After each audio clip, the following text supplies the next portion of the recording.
একটি জানাজায় উপস্থিত হয়েছি। এই জানাজাটা হচ্ছে একটি ব্যতিক্রমী জানাজা।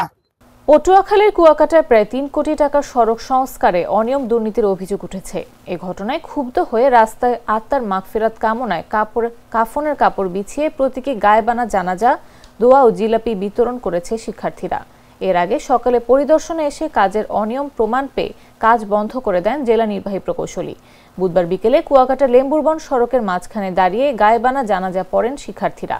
স্থানীয়দের অভিযোগ, প্রতি বছর উপকূলে ঝড়, বন্যা ও জলোচ্ছ্বাসে ক্ষতিগ্রস্ত হয় এই জনপদ। তাই বেড়িবাঁধটি তাদের নিরাপত্তার জন্য অত্যন্ত গুরুত্বপূর্ণ। অথচ সেই সড়কের কাজেই অনিয়ম। তারা জানান, সমুদ্রের বালু ও মানহীন ইট ব্যবহার, বিটুমিন কম প্রয়োগ, অপরিকল্পিত নকশা ও লবণাক্ত বালু ব্যবহারের কারণে সড়কটি নির্মাণের শুরুতেই ঝুঁকিপূর্ণ হয়ে পড়ে।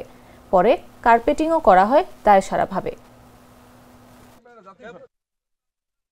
জানাজা প্রতিবাদের মাধ্যমে আমরা সরকারকে জানিয়ে দিতে চাই, বা যারা ঠিকাদারি কোম্পানি যারা কাজগুলো করে তাদেরকে জানিয়ে দিতে চাই যে এরকম কাজ যাতে পরবর্তীতে না করে।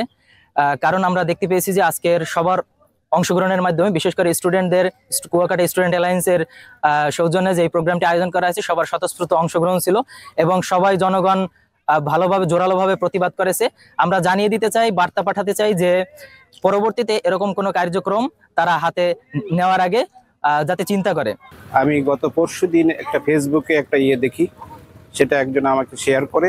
তৎপ্রেক্ষিতে আমরা আজকে এই সাইটটি ভিজিট করে আমরা কার্পেটিং ওয়ার্ক দেখলাম।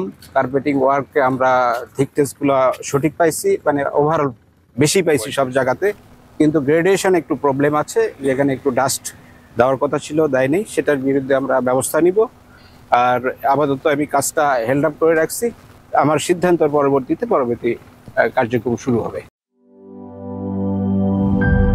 দুধার চকলেটে একাকার হয়ে ওঠা প্রাণ লেয়ার সম্পর্কের মিষ্টি ম্যাজিক।